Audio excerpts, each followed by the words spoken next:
welcome back to Roundtable, episode 13. There are 6 movies, 5 people. One person dropped Akeelah in the bee and ran. I don't think they wanted to watch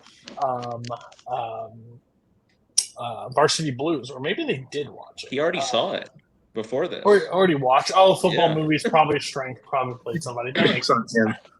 But yeah, we're back with episode 13. Interesting. Got some mostly return, got one new. But first we'll pass it to the new person. Matthew, I wanted to get you on for a while. You're a busy human being. You're finally available this month. He said that he will be back, so you guys did not pick super terrible movies, so that's good.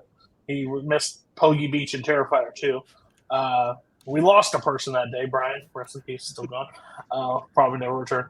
And it wasn't even Terrifier 2 or Pogie Beach that drew him away. It was anyways, Matthew, how are you doing today? And what movie did you bring? Yeah, I'm doing great. I'm happy to finally be on. So the movie that I picked is the Flower of St. Francis.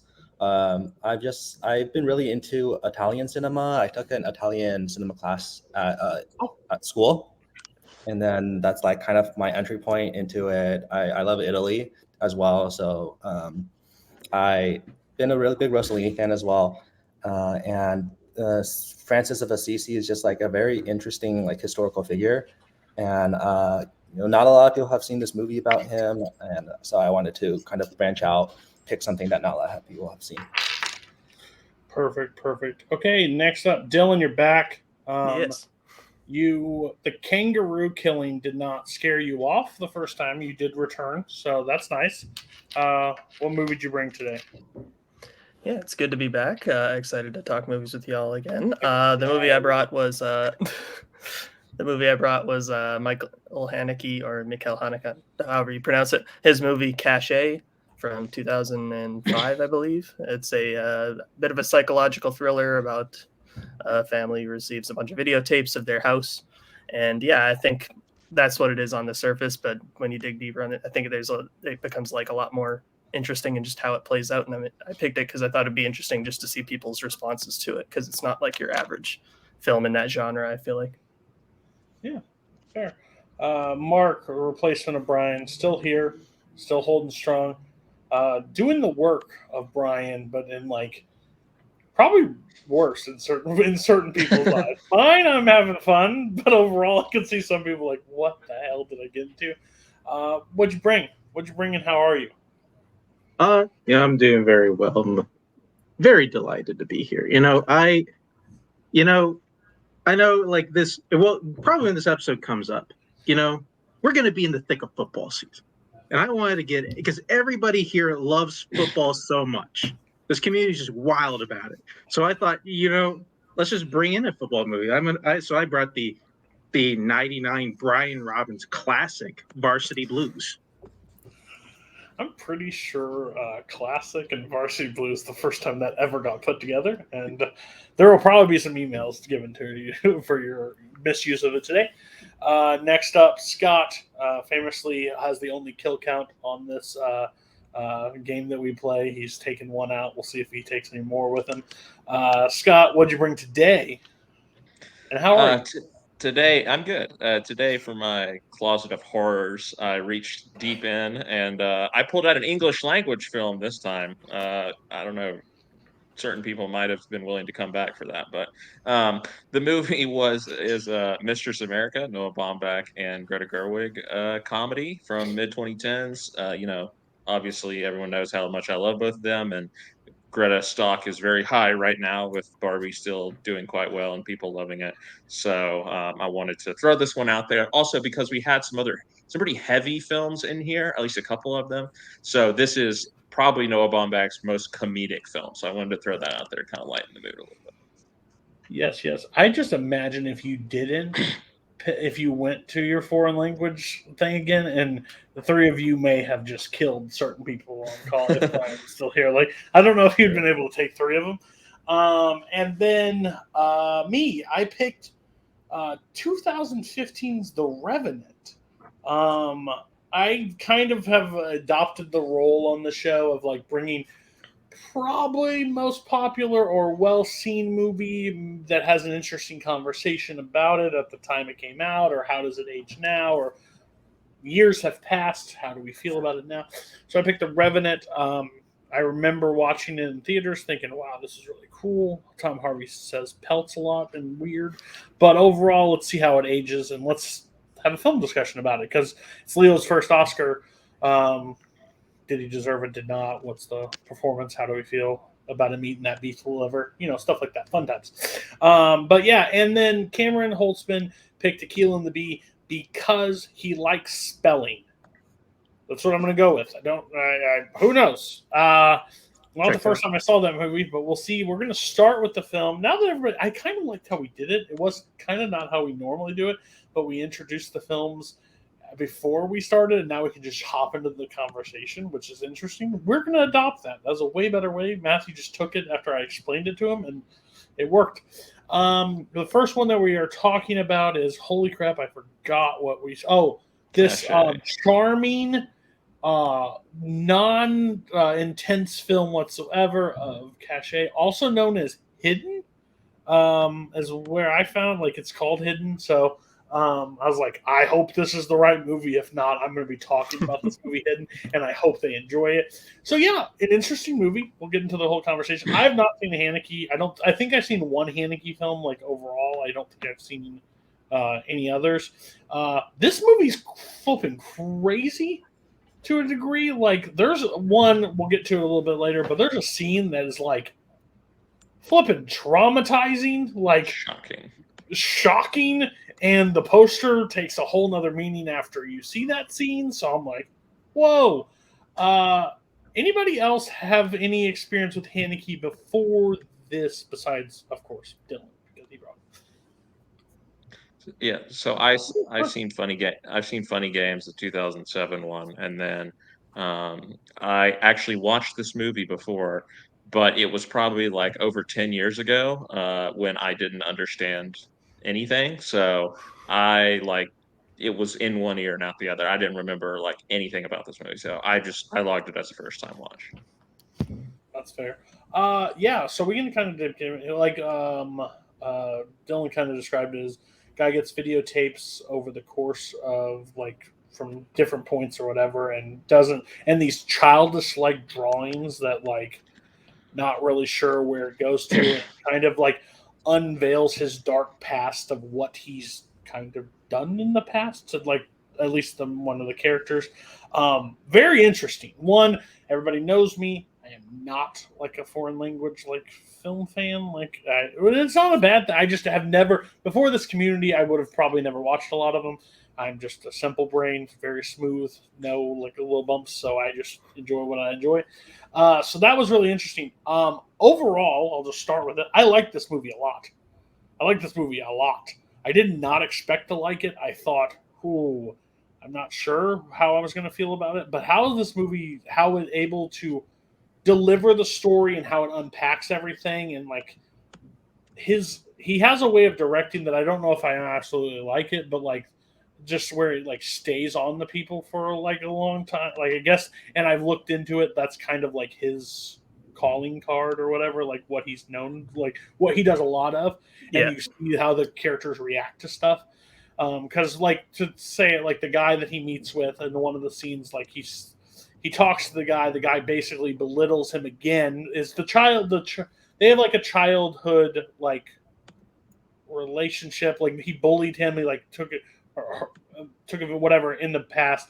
They meet up at this point, and they leave the camera on him for a while, and he ends up breaking down, crying or whatever after the scene. And then that scene takes him to another spot afterwards. What's everybody else's overall feel for the movie? We'll just talk about that. Yeah, I mean, I really enjoyed it as well. Again, this was basically a first-time watch for me, and I enjoy these types of movies where you have a story about people, but there's sort of this undercurrent of this greater historical thing that is going on, kind of like Dylan was alluding to earlier.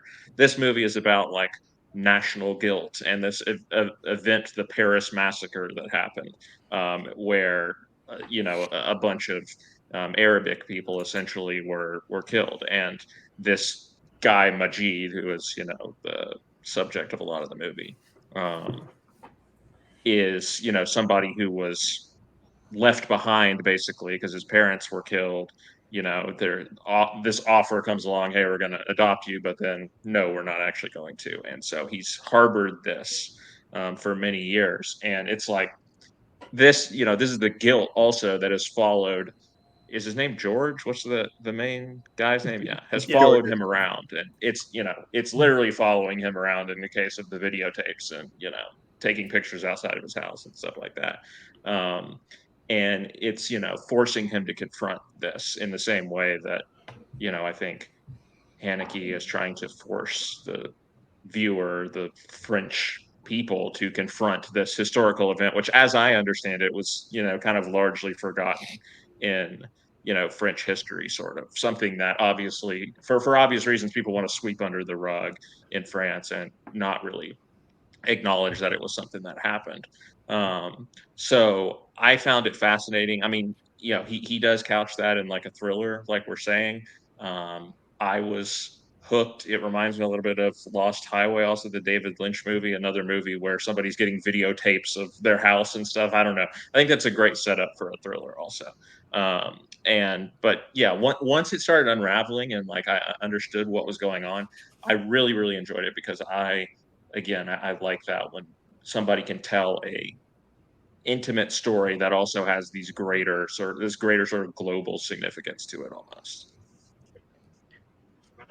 Yeah, I mean, I don't, man. Did you like this movie?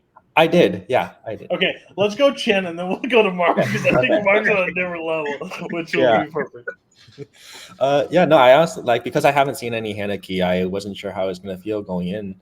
But with the central videotapes, I think I found that really intriguing. But then there's just like this extra layer happening, and like the whole history of like what happened. I was a little lost on it at first. I think it's like I'm not as familiar with it, but as the movie gets going on, I think you kind of learn a little bit more, and it really worked for me to the end. All right, Mark, because there's something I want to talk about the main character in a second, but Mark, what's your overall feelings? I mean, like, listen, like, I saw this movie last night, and I kind of wish I saw it a little bit sooner, just because it is one of those movies that, like, I don't really fully know how I really feel about it, probably till like a week later. So, like, it is one of those where you kind of need to marinate on it. And, like, I'm sitting here thinking, you know, the mystery of the movie is very good. Like, I'm not going to take it, like, it's very engaging, and especially as you go deeper along, and nobody trusts each other, and like there's some weird thing, you know, with the kid going on, like, you know, maybe like there's like some like mischievous thing, and then as we get to, you know, the scene that, you know, that we all get to, it's just like which it's one hell of a scene. I like it got a very audible "oh fuck" out of me whenever shocking. I saw it. Yes. Yes. Well, what you're talking. Let's talk about the scene. Well, basically, they meet at one point when they're older. He kind of gets taken advantage of it. He calls him back into the room, like back in. He tells him like take a seat, and then he's like, "I wanted you to be here, like do this," and then takes out a knife and slits his throat and dies. And the blood on the wall is on the poster. Like it's the exact representation of it, which is shocking. But back to the thing, like this character, like he doesn't own up to like any of the like the doings of any of the stuff, which sucks. Like the guy kills himself, he doesn't do anything, he just goes to the movies, like has an alibi, like just peace out. Like, and I guess that's the thing. Like, I guess that's where Haneke's like kind of presenting it as like this is terrible shit that's happened, and we just act like nothing. We went on with our lives, and I'm guessing that's where I'm guessing again. If you guys think it's different, or go ahead, Dylan. So I have a bit of context for if regarding like the fact that the film doesn't make it like explicitly obvious like who specifically is behind this, even though there are like clues throughout the movie, especially like the very final shot. Overall, which we'll talk about later, but overall, I think he was questioned about he commented on people's like confusion about the overall mystery himself, and he said, if you're still wondering by the end who did it, you're asking the wrong questions, because essentially the movie's about is sort of like why it's happening, not who is doing it, because that's the reason why they're behind it is not to basically like do any harm necessarily to George and his family, but just again, like we were saying, to make him just reconcile and acknowledge his past. And it also like just the fact like who it is actually from that's making him do that is basically like kind of unimportant. At least that's how Haneke views it. If that bothers you, I completely understand, because like I know I can understand where you want the closure in the story, but that's like how Haneke himself explains it. I think if like I watched it a couple years ago, like that would have pissed me off. Like, what the hell? But I kind of liked where it did not give me like closure on it, because like as I took it as like it doesn't really matter who does it or who's behind it.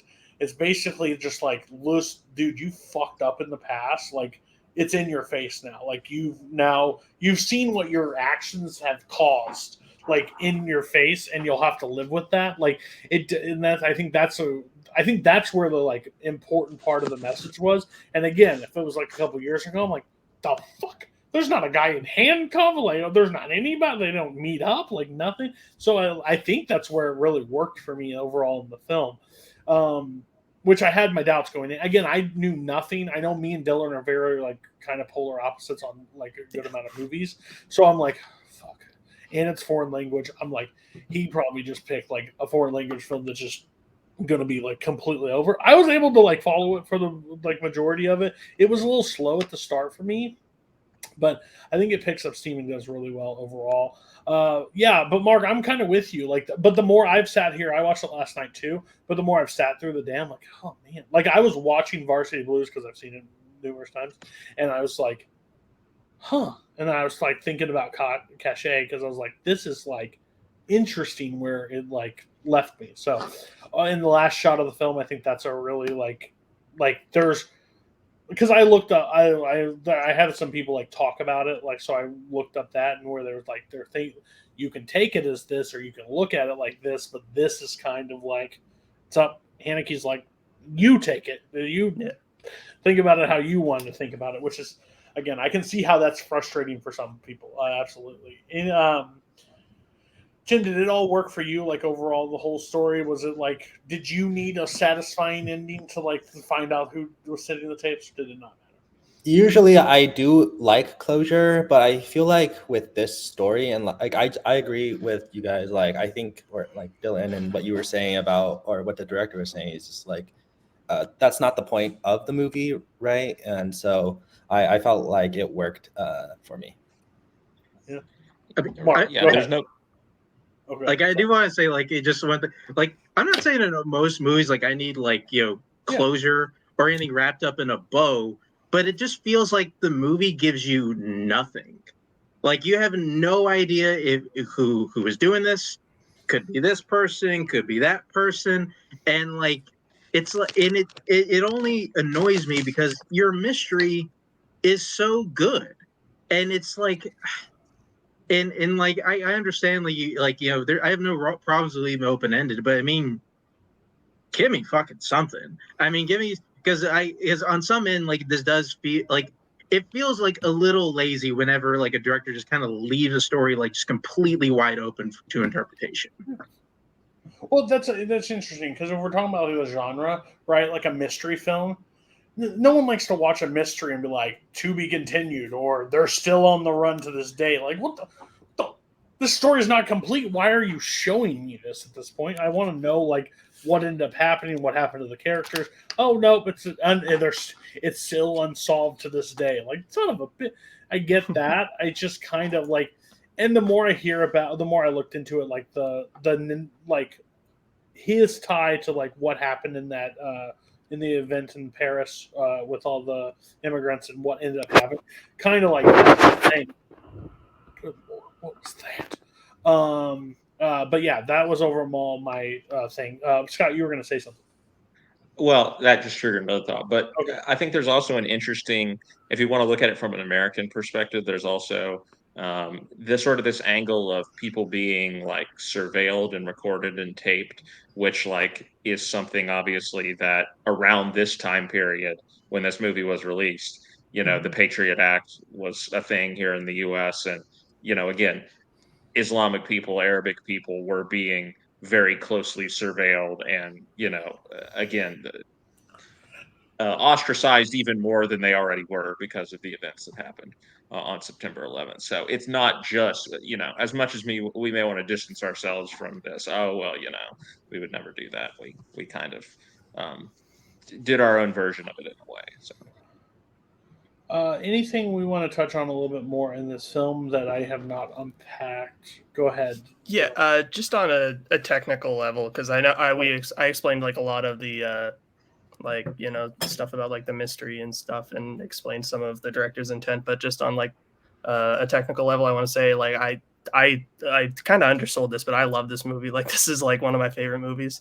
I love Michael Haneke's direction itself and how he, like you were saying, like is very like cold and like almost like kind of like Kubrick-y in a way, where he kind of just like views his characters in sort of like a microcosm or like just and it's like I think that works really well, especially for this movie, because of like it's almost like how he the directing itself is almost voyeuristic in the same way that like the videos themselves are, where shots would just hang on people for an uncomfortably long amount of time.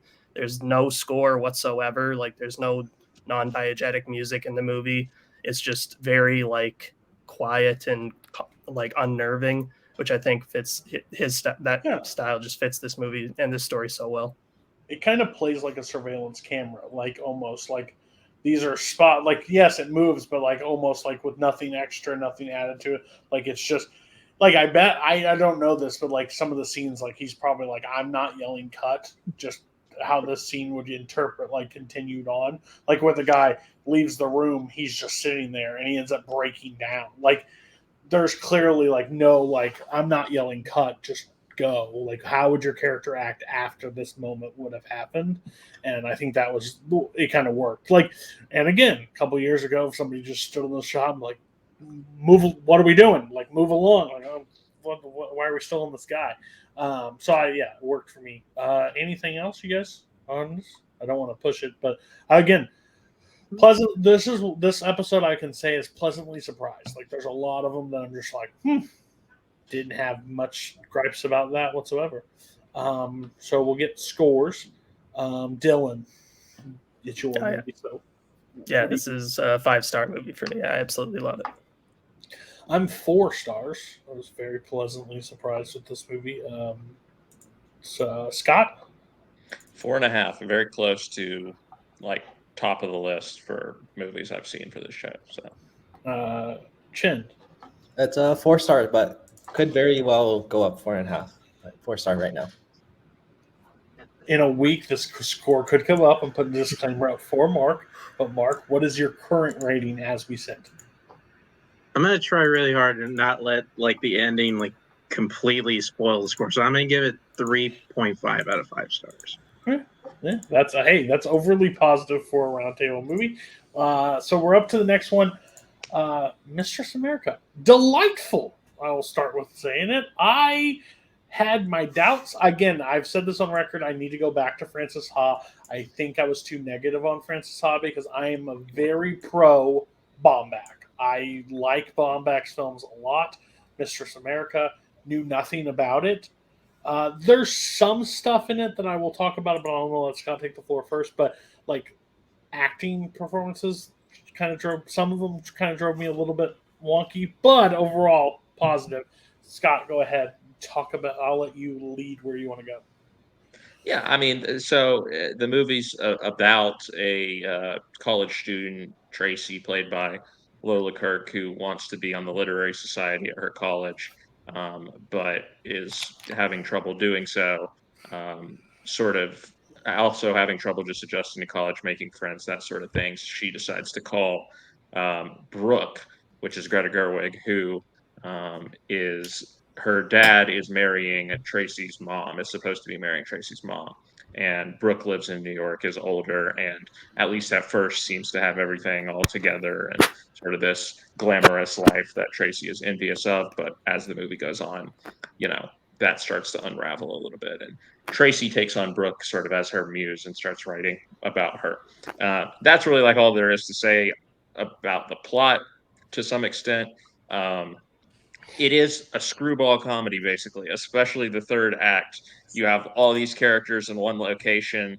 Everybody is at this frenetic level, running around, talking loudly. There's a random pregnant woman who gets left behind at the book club that just inadvertently features into all the action because she just happens to be there. I think that might be why you're saying some of the acting performances, are a little bit much at times because everyone is just, going full tilt, kind of, especially towards the end. But yeah, I'm interested to know what everyone thought. Again, I think it's delightful. I think it's possibly Baumbach's funniest movie. I think it's an interesting companion piece to Frances Ha when you look at the characters that Greta plays in both of the movies. But I also think Lola Kirk is a great as Tracy, and a sort of good audience surrogate to see the movie through. So yeah, we'll get overall thoughts of what everybody felt like, positive or negative, about the film, and then we'll go into the movie itself. So, Mark, how did this movie do for you?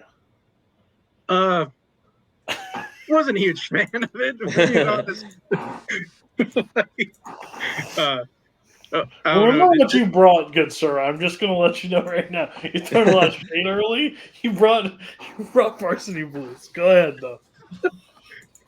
Well, okay. I mean, listen, did I have at least some fun with this? I'll say I did.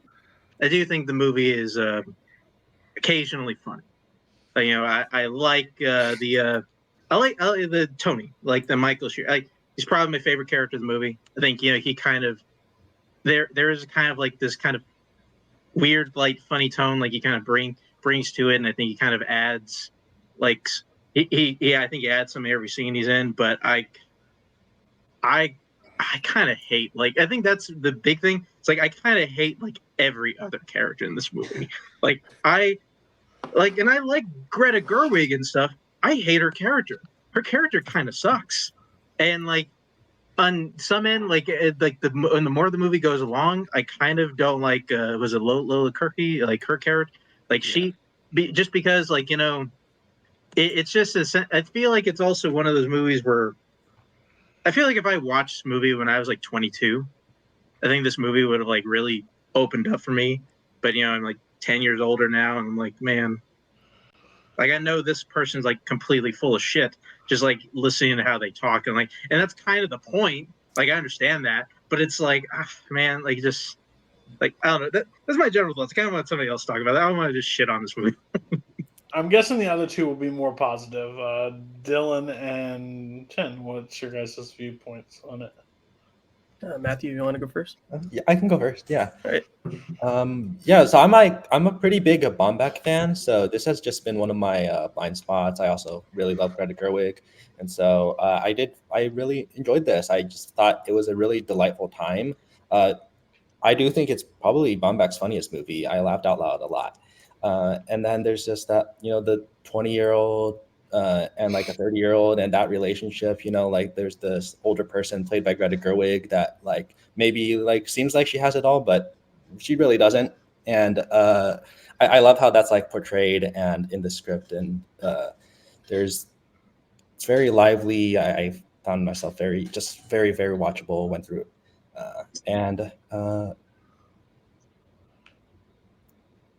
Sorry, my mind is blanking. Dylan, you can go ahead. Cool. Yeah.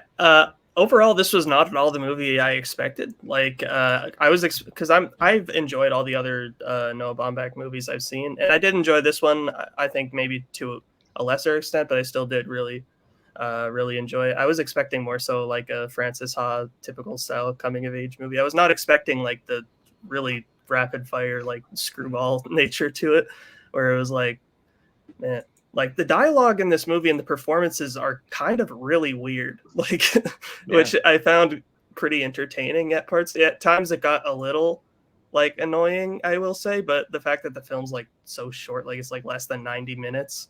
I mean, overall, I really enjoyed this movie.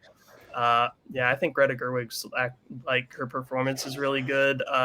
Even though her character I don't think is very likable by in certain parts. Yeah. Like she makes some not great decisions, but I don't know. It's like I think her performance and her story with Tracy, I think that's the main girl, right? Yeah. Well, yeah, what I was gonna say is that like even though Brooke is not like super likable, I feel like Greta Gerwig there's this sort of like awkward charm that she has that I found was enjoyable. Yeah, it's an interesting thing. I didn't think about it because, like, I like this movie more on the whole than Mark did, but I agree. Like, being older now and looking at this, I'm just like, God, these kids suck overall. But like, the cast of characters, like when it was Greta Gerwig, when it was Brooke and Tracy, like on screen, like that stuff I enjoyed. When it became like variety show, random annoying character A, B, C, D that keeps rolling through. That's where like Nicolette, I find one of the most like infuriating, like annoying character. And I understand that's why she's great. Right. And like Dylan overall, like punt kick out a window. Like he comes in and like not you, Dylan, but maybe Dylan. Gotcha. But the character played by I don't even know his name, but like it's just like hey, like the crazy wacky uncle's here to like tell you what's up. And I'm just like, exactly. You want weed? I got it in the freezer, like in the Herald, and it's like going through these like cast of characters. He has so clearly been like smothered by his wife that like all of a sudden all these people are there and he's like, oh, now I can actually be myself. You know, I can be fun. This is the life that I once had, you know, when I was with Brooke and all this stuff. But so it was weird, but overall I enjoy. Like there was enough charm in there for me to be like, okay, even if some jokes didn't hit like I think they intended to hit for other people. I like it because there's that idea at the beginning when she's in the room with her roommate and she's like, oh, I'm going to the convocation or whatever it's called or whatever. And the roommate's like, nobody's going to that. And she's like, how do you know this already? Like, we've been here for a week. Like, and I feel like you always meet those kids, like, especially in college, that's like, they have it all figured out. And it's like, how do they have this all figured out? But you kind of see as the movie goes on, again, number one, maybe they don't. Number two, maybe that doesn't actually translate to the real world because you have this character of Brooke and, you know, she's kind of BSing her way through everything. And when you first see her, you think she's, you know, again, glamorous. But also there's a burden that comes with that because, like, Tracy is using her as, like, this muse for her story. And all the people at the house are like kind of using her in their own way. Like, you know, Mamie Claire has used her and everybody's kind of looking at her like, oh, I feel better about my own life because I'm not all out of control like she is. And so there's a burden that comes with being her too. And yes, nobody is wholly likable or unlikable, but I like those types of movies because that's how real life is. Like, I do want to point out something because I think Dylan said something about like kind of the way people talk. I tried to find it in the transcript because I can't remember, but it was when like a Lola Kirky when she first meets was it Tony? Was that the main guy? Mm-hmm. Mm-hmm. And like they're walking outside of class together and their first exchange, and it's like I forget what he says, but it's like kind of weird 50s talk, and I remember that hitting me is like. I feel like a 19-year-old would never say that to like another 19-year-old. It felt like the craziest thing like in the world. I kind of paused it so I could like that guy just say that shit. Like what's going on here? So, no, I did have a positive thought. Like, I'm trying to remember, but somebody else can talk. I'm trying to remember. Yeah, I mean they're pretentious. Oh yeah, like then I think that's another thing that I did like it, but like that's where I don't really kind of relate at all because like none of the shit that they're talking about at any point in time has ever resembled a moment of my life whatsoever. Like I'm telling you, never wanted to be in literary club. I'll tell you that. So like this stuff just didn't like, but like I think it's like like it's interesting because I enjoyed it. One, it didn't overstay its welcome, which I always enjoy in a movie. That like this movie could have went longer, but like Baumbach kind of keeps them mostly short. But when he like a college kid new to the thing, just trying to fit in, I think her like how she like pops out of her shell is pretty dramatic. Like overall, like she's very contained, very like quiet, and then Brooke like makes her like completely say what she, like when she stands up to the Fro kid, whatever his name is. I have no idea what Tony. the kid Tony.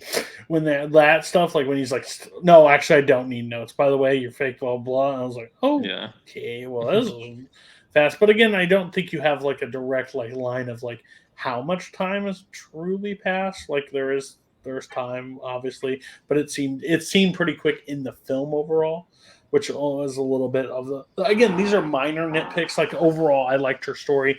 When the wacky thing went to like the main thing is like when she writes the story about Brooke and uses her as a character, and like how all of them gang up at the end of her at her and be like, "We'll send you an email, we'll CC you and blah blah blah. Do not mention her, blah blah. And we need a revision.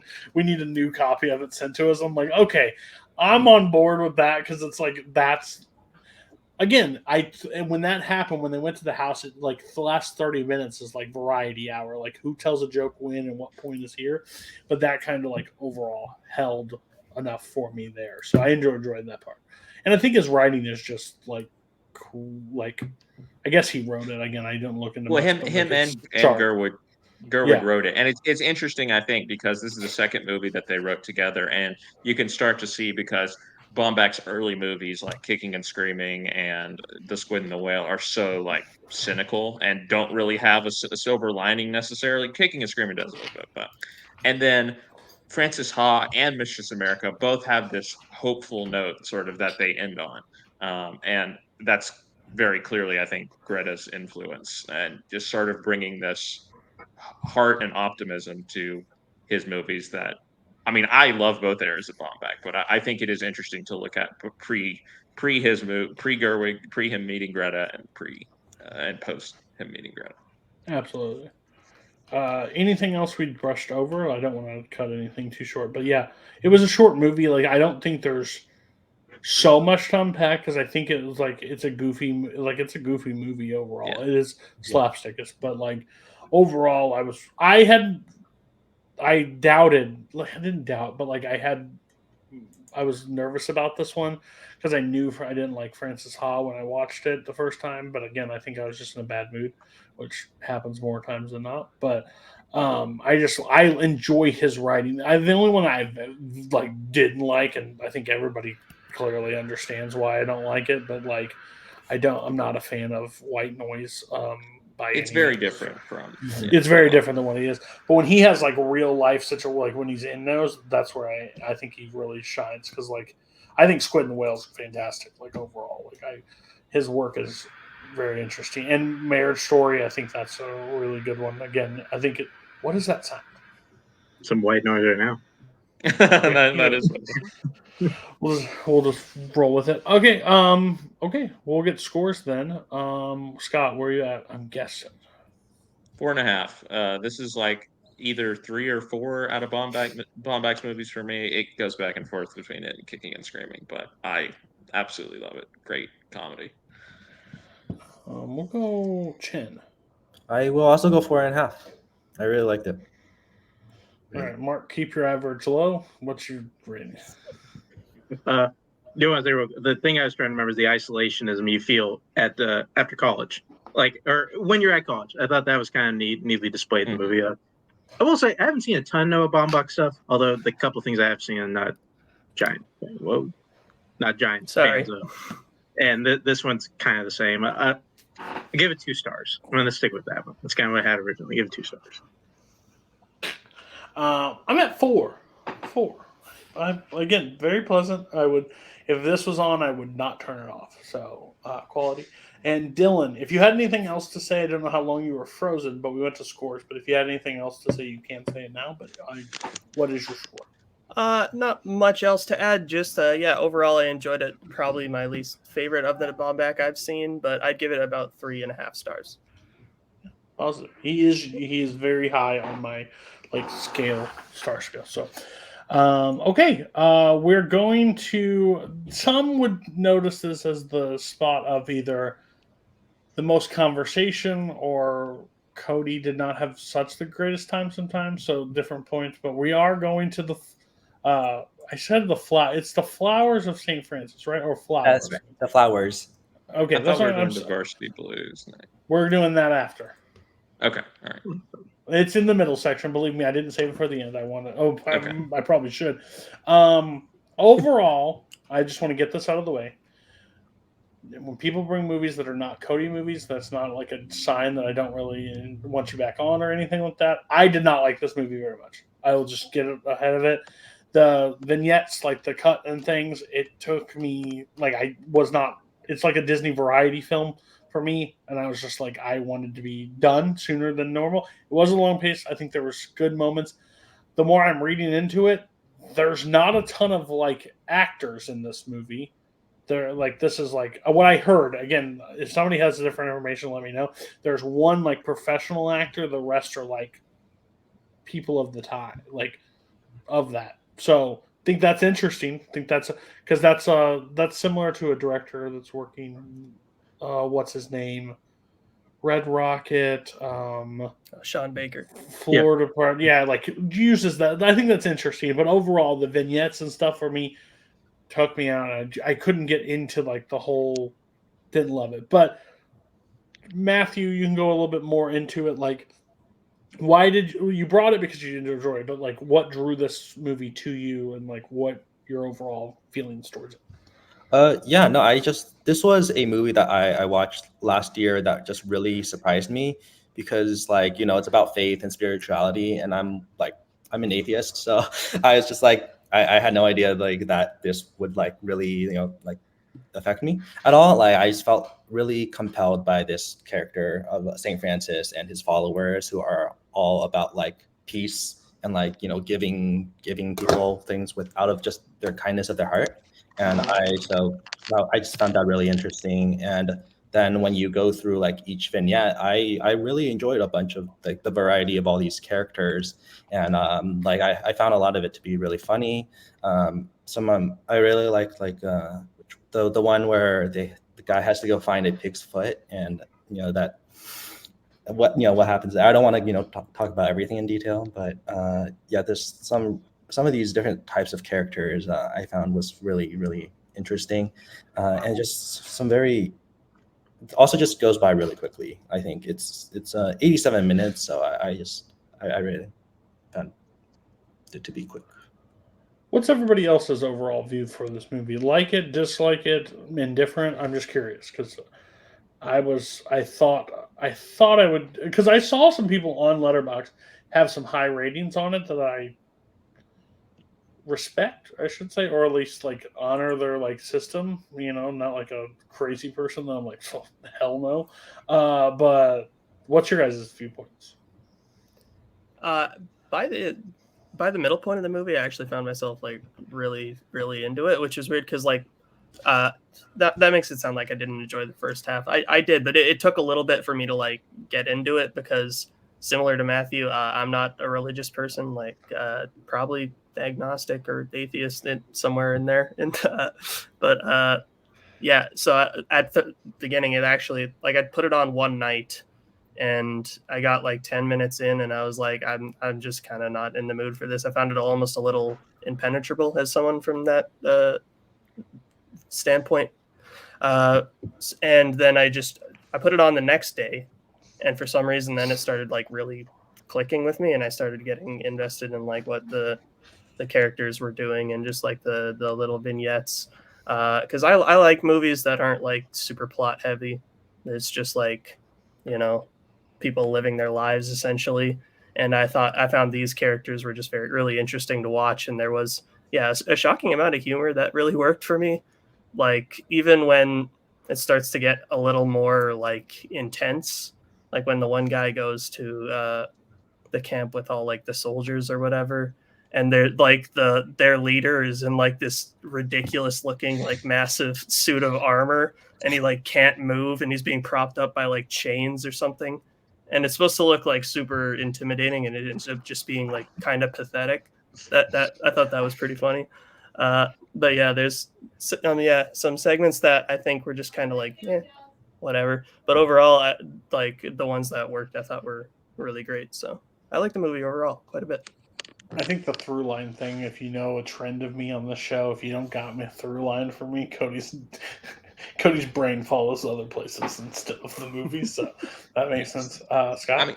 I definitely do think you need a through line in a movie like this, though, when it is so choppy, I guess, for lack of a better phrase, when, we have 9 different chapters or whatever, and none of them last more than, I don't know, 8-9 minutes or so. Yeah, look, I was all in favor of the choice because I have not seen a lot of Italian films, and, I enjoy watching foreign language movies. I brought quite a few on the show. But it just didn't work for me, honestly, in the end. I didn't quite get the through line like I wanted to, and I do have a religious background, not Catholic, but I, am somewhat more familiar with this, with at least the general ideas of faith and spirituality in Christian context. And I just couldn't quite I liked the idea of these are like parables almost, which again is something that you obviously get in the Bible. These like little stories that have like a moral to them, but it like there's too many of them, and you got to have like a high hit rate for me to to actually enjoy the overall movie. And in the end there were only like 2 or 3 that like stuck out to me. I wanted more characters to like connect to. Like I really don't even remember any of the characters except for Francis and what's his name, Ginepro or something like that, the guy again that goes to the camp. And I feel like they just like a lot of the weight of the movie was on them, and I wanted more vibes. It sounds weird to say in this movie, but like you need that for this movie to kind of work. And it never quite there. Yeah, there were the occasional humorous moments, like Dylan mentioned. I think some of the good ones, but it was just too like anytime you could get like into one of the stories or like connecting with somebody, it just moved on to the next thing. And I still, even with having the religious background that I do, I still feel like I was missing something as far as, the context for the movie, the virtues and morals that like were trying to be established in each one of these stories, and just who Francis was. I don't really know anything about him, and I feel like this movie told me a little bit, but yeah, in the end, it was a little slow for me. It's interesting. Well, it's weird is like I felt like in the middle I realized I have a weird like tie to this movie because for whenever I was like kind of in like fifth, sixth grade, I went to Catholic school. Shocking, I know. Mexican kid goes to a Catholic school. Never would have known that if I hadn't told you. But not going there. in like in the school I went to, one of like the saints that we kind of learned a lot about at the time was Saint Francis of Assisi, and like there was like we had like a week dedicated to learning about Saint Francis of Assisi. So it was kind of weird like watching this.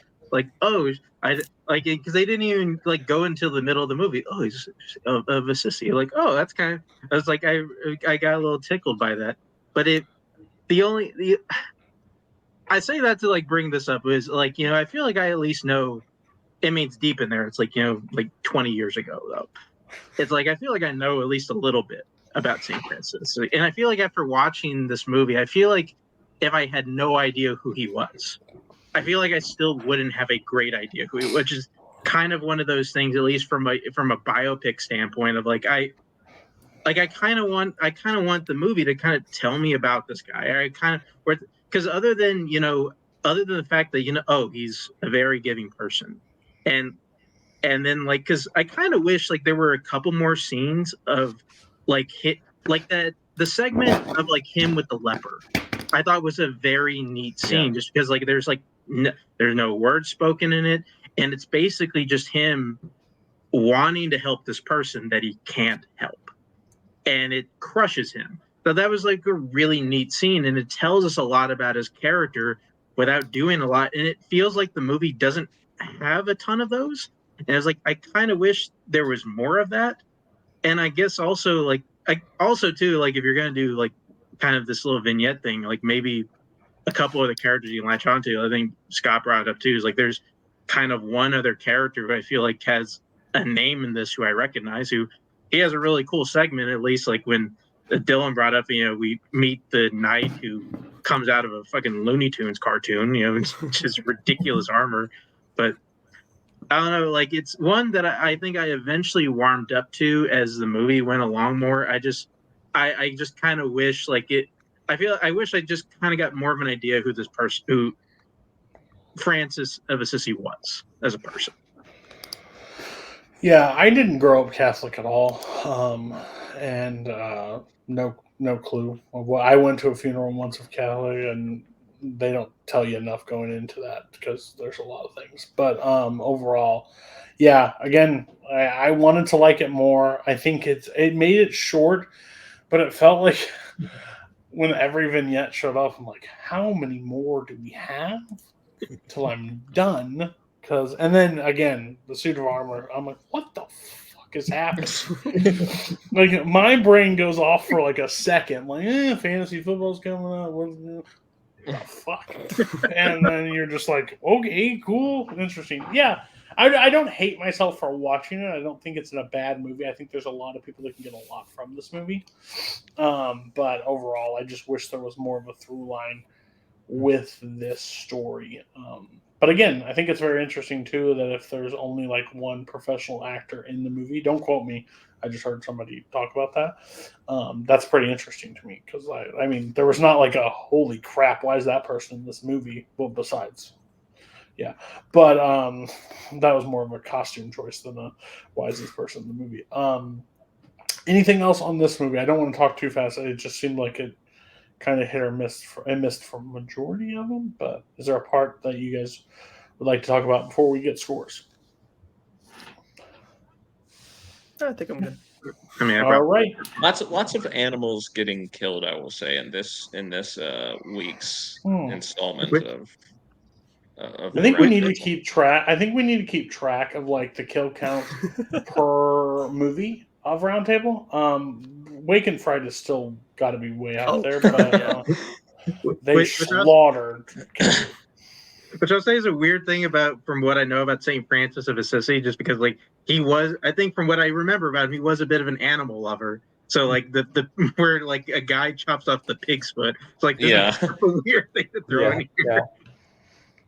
Yeah, wild. Matt, what do you at? What score? I give it a 4. 4. Okay. Mark. It slightly went over, largely in offense. I'll give it a, I'll give it a 3 out of 5. 3 out of 5.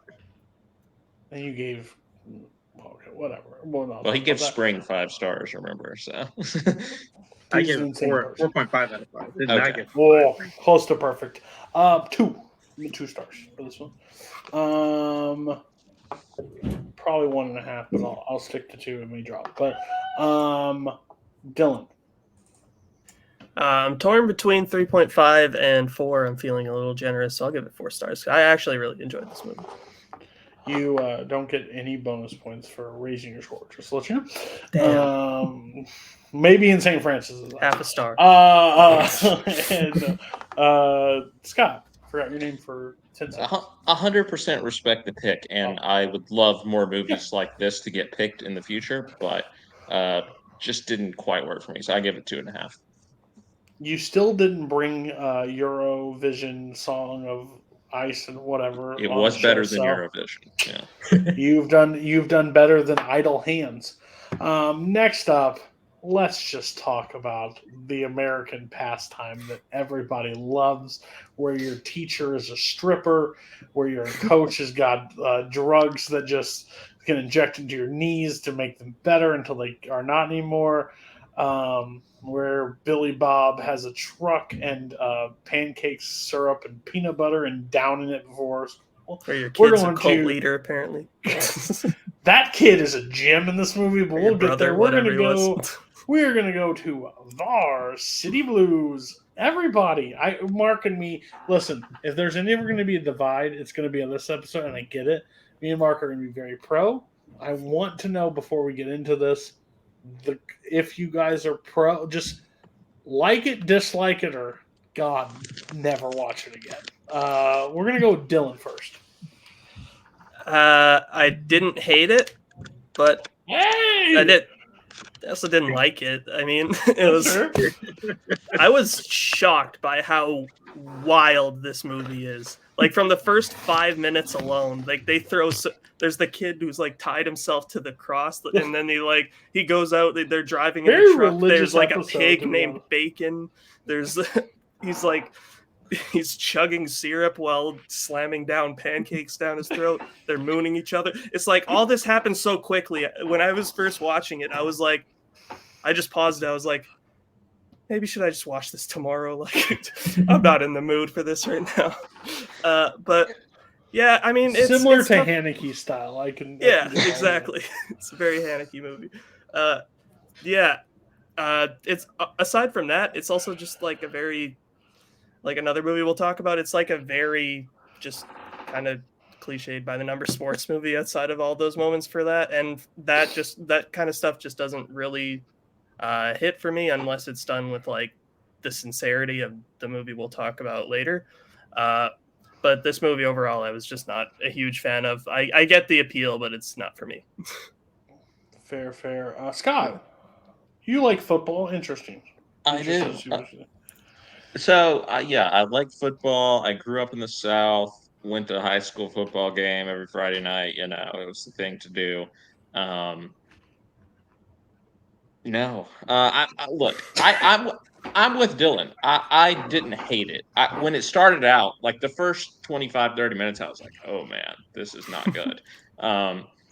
And, you know, I guess it tugged my heartstrings a little bit by the end, but there are some major problems with the movie. Doesn't exist in the real world, but still kind of wants to be a intense sports movie. John Voight's character is a complete cartoon.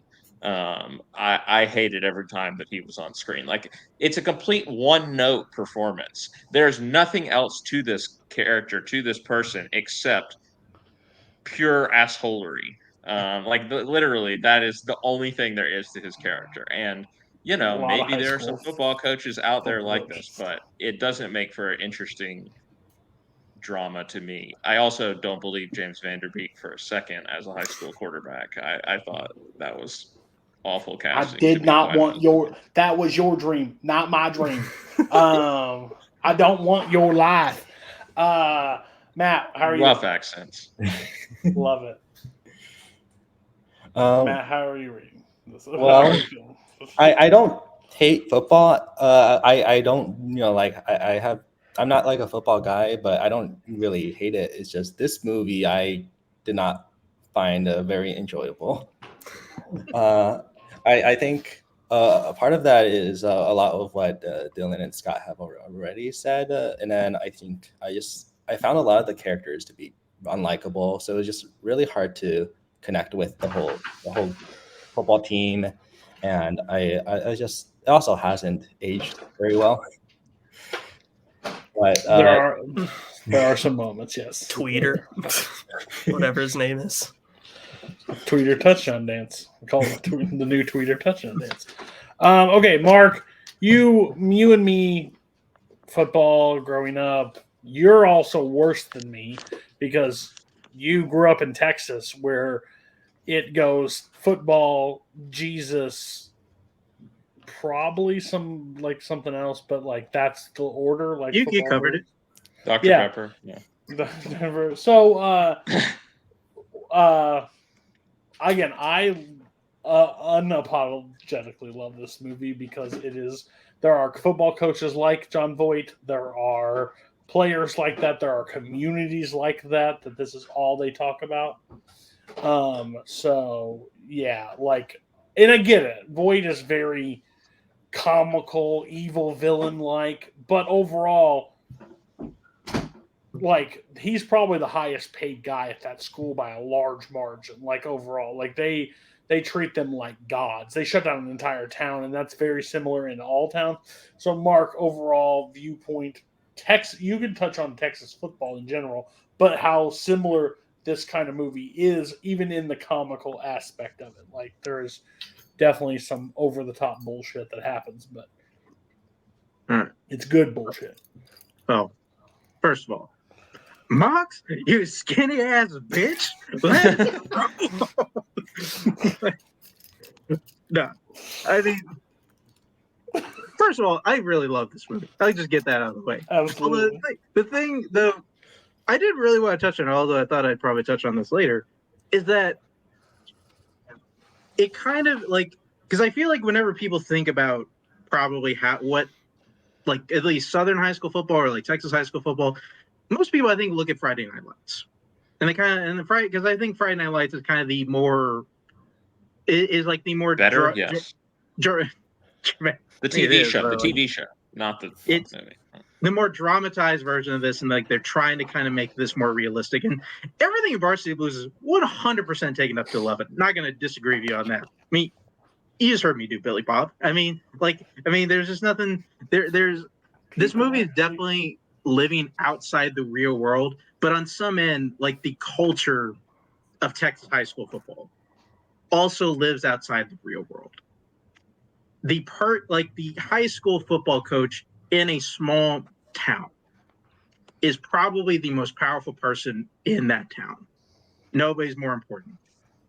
I feel like, even though like I wasn't like, one thing is I grew up in a town where not only small Texas town, but we were also the Coyotes. So Varsity Blues, big in that locker room. I'll tell you that.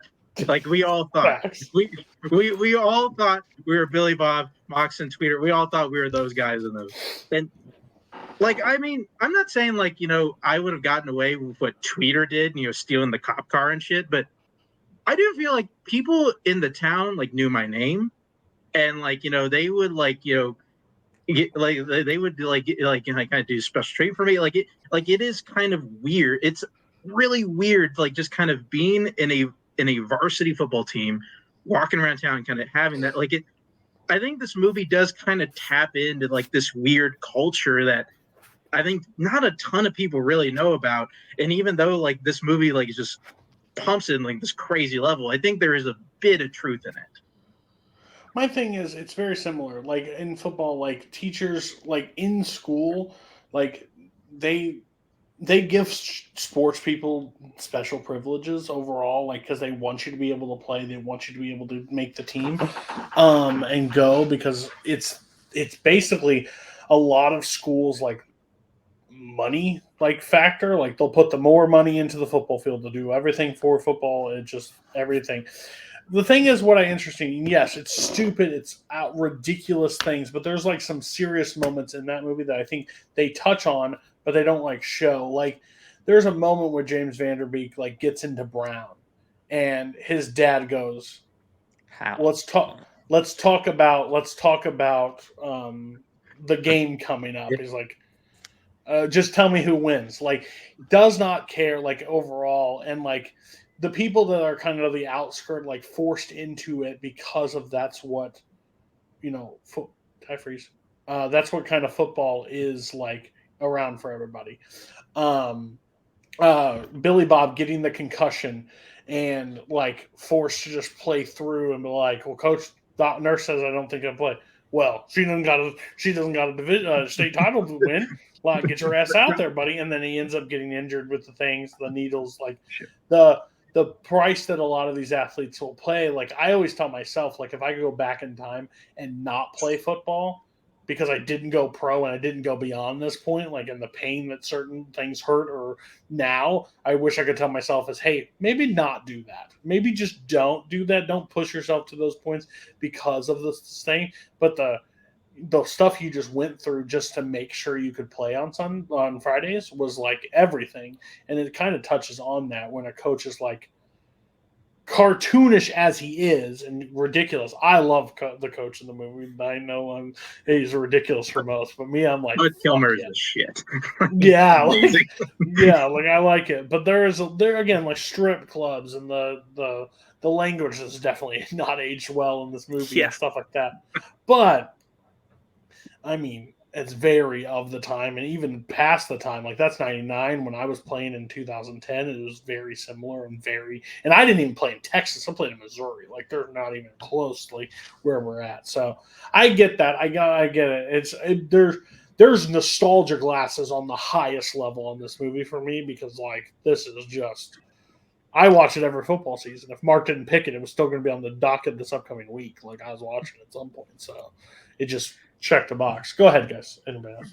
All the things you say though about it explores the toll on the athletes, like it just undercuts all that in the end though, because it's still an inspirational sports movie, and it's like we won the game, and that's the big thing. I would have liked it a lot more. I mean, I kind of like that direction that they were heading in the middle of the movie. If when they're in there in the locker room, with Bud Kilmer there at the halftime or whatever, the championship, and they're just like, yeah, exactly. They're just like, no, we're done. Because how many of them actually want to be? I mean, yes, Billy Bob is like, yeah, he wants to be there because this is like everything. But I think again, Mox is the only one that doesn't want to play. Like truly, that's why, and that's what I liked. Like I liked looking at that perspective because I think you don't get that a lot of times in these sports movies.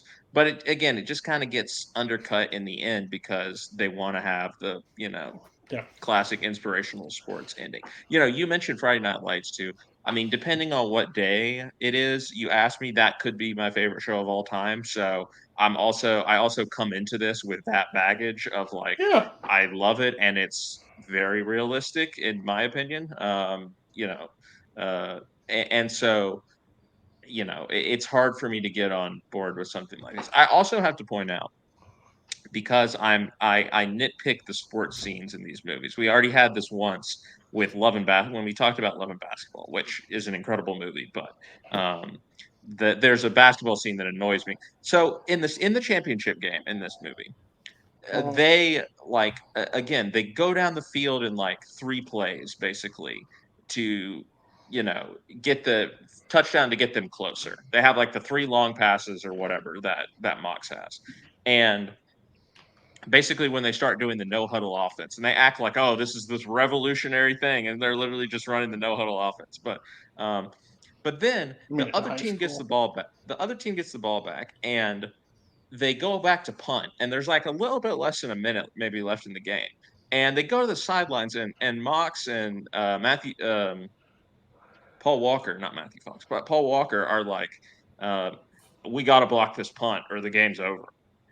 Well, no, they didn't. Like the other team was punting back to them. They still had like 30 seconds or something, and they just went down the field in 3 plays, no huddle, and scored a touchdown. Like I felt like that was such a setup again for it to be like, oh, now we're gonna have Billy Bob or whatever play a role in blocking the punt. And 3 plays or a block punt. I'll tell you which one's more exciting. But you don't need that because you're already going to have Billy Bob score the winning touchdown at the end. So he doesn't need to block the punt as well. Again, minor nitpicky things, but I was just like, I had to point it out. Also, one last thing I feel like needs to be addressed. I feel like most people could gather this, but I don't care about football in the slightest. So like this whole thing where like I wouldn't have known you cared about UFC either.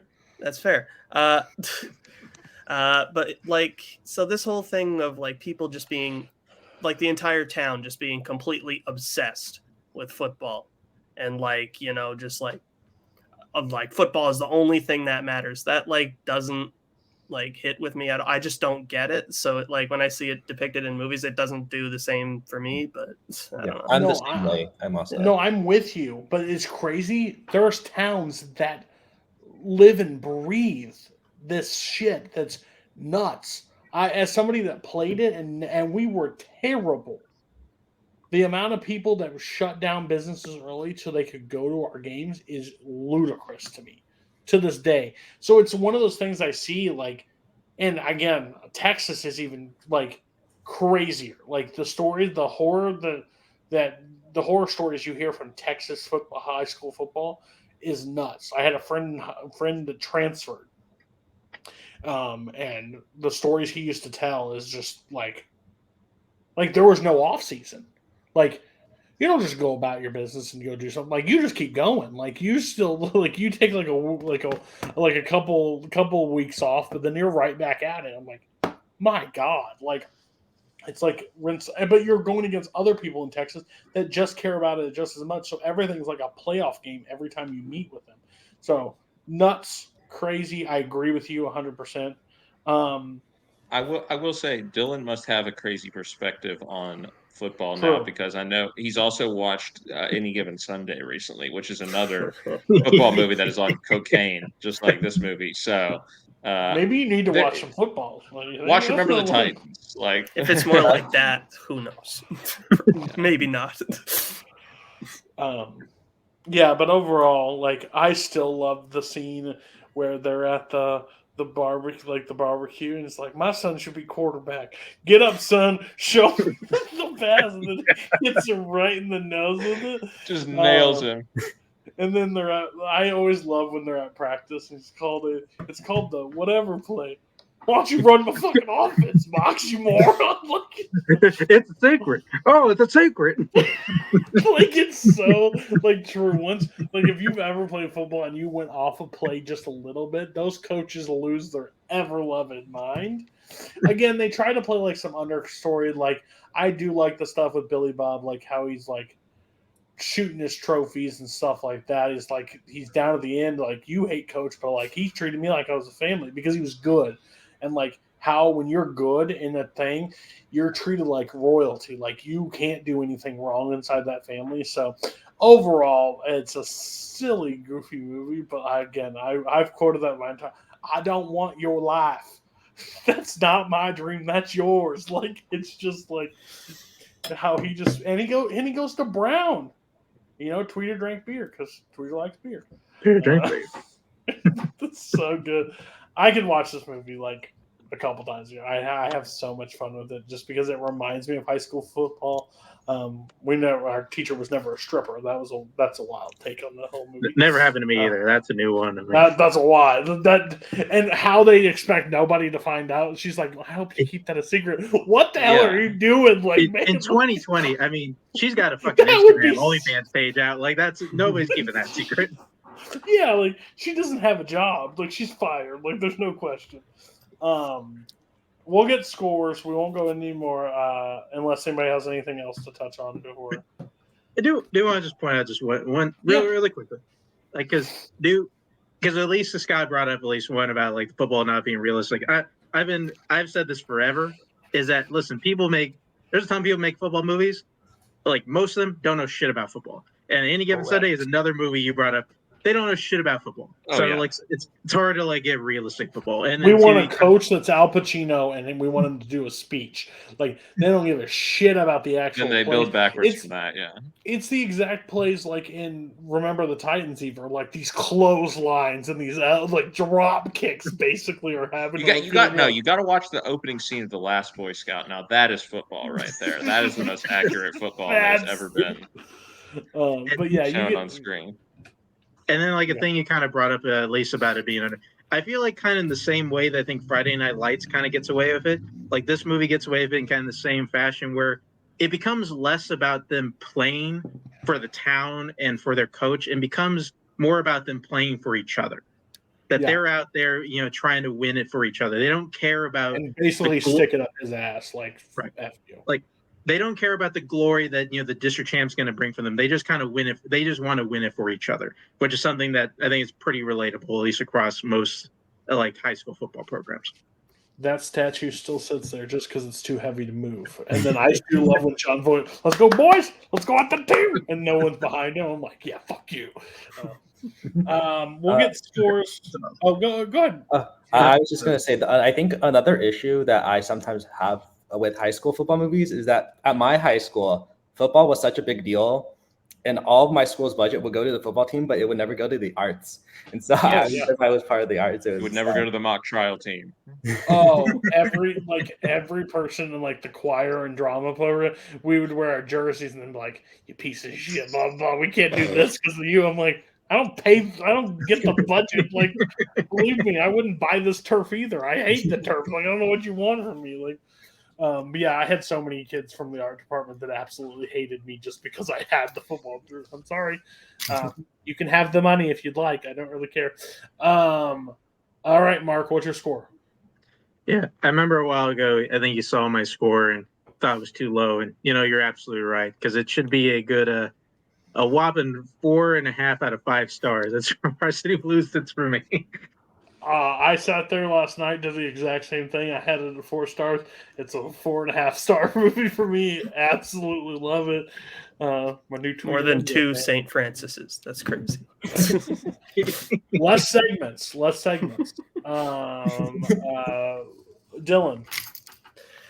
Yeah, look, when I already don't really care about the football, and then I'm basically just left with just the characters, and I don't like the characters very much, I gotta basically only give it 2 stars. I was not a fan. Scott. Listen, everyone, whether you like football or not, watch Friday Night Lights, the TV show. You will enjoy it, I guarantee you. 2.5 stars. Matt. I understand why you two like it so much, but just not for me. I have to give 1.5 stars.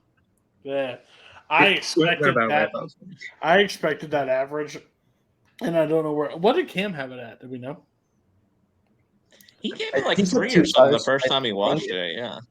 Well, I think in the but then I think he said he went back on it and made it a 2, but I'm not sure. I think he said something about 2 stars in the chat. That all checks. I knew there was only going to be 2 high stars, and that's fine with me. He's not here, so it's 5 stars for him. 5 stars for Cameron Holt. Yes. Oh my god! He beats me and Mark. I love it. Next up, Cam. Again, if somebody ever has to drop out of the round table, the exact same thing is I've done my homework. I've done my job. We still get to talk about your movie regardless if you're here. Akeelah and the Bee. Spelling Bee. I can't lie. I've watched a lot of it on ESPN growing up. Could never compete in it because God knows what the fuck do they do. These kids have miserable lives. I'm just throwing this out there. Like, she already went to bad school. No one puts anything into it, and now she fucking chooses spelling. Awful life, just miserable. But and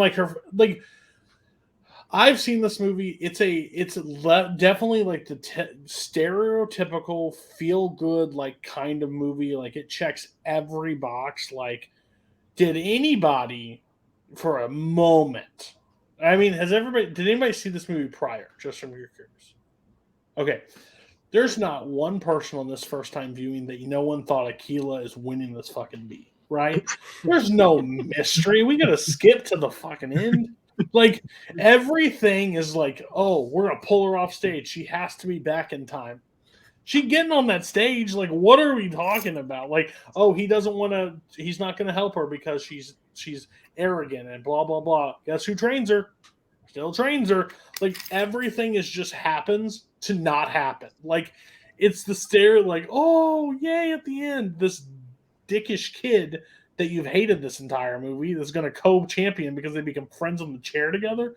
It is a frustrating movie for me. It's not a bad movie. I had no bad time watching it. It's just 2 hours of I could have just watched the Scripps National Spelling Bee and found out the winner. I've been okay with that. What's everybody else's view take on Akeelah and the Bee?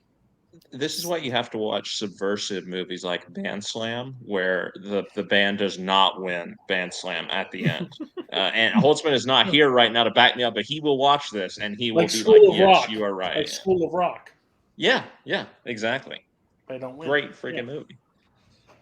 It's just like her mom is like I want my kids to be successful and I want them to be good. I have a problem with spelling bees. Like, what? Do an ounce of research, ma'am, of what they win for winning the Scripps now. Like, just take a glimpse. Like, there's some scholarship on the line, right? Some sort of like college money at the end for this, like, winning this thing. Like, she's like, no, listen, stop worrying about Akeelah spelling some words. Your son is driving around robbing Oh people. my God. Okay. What are we doing? You're gonna get I'm hurt so- spelling. I'm sorry, but we have to talk about the scene where his buddies pull up, who are Yes. supposed to be like the gangsters, and he's gonna go hang out with them, and they're like, he's like, no, It's you need to the help your sister spell. it's the I was nerdy- like, you gotta be kidding me, man. The nerdiest gang leader that has ever been of any kind. He's like, I wrote poetry. We're like, cool. Yeah. He's like, win and I'll show it to you. I don't even Yeah. know who the hell you are. My mom doesn't even want you hanging out around my brother, and we're gonna hang out. Like, Amazing scene. it is. But- It's But wild. nobody remembers Crabman for My Name Is Earl. Like, That's what I thought. I thought he was from like one of the singers. Yeah, okay, that was it. It's just like the mom is so misplaced in this movie. Yeah. It makes no sense because she has Angela to be. Bassett. I know she's the foil to this movie that makes no sense. Like I think like hardship. Like what if her brother gets like into or injured or hurt? That would have hit the stereotypical like situation. But no, she's just like, your grades suffer.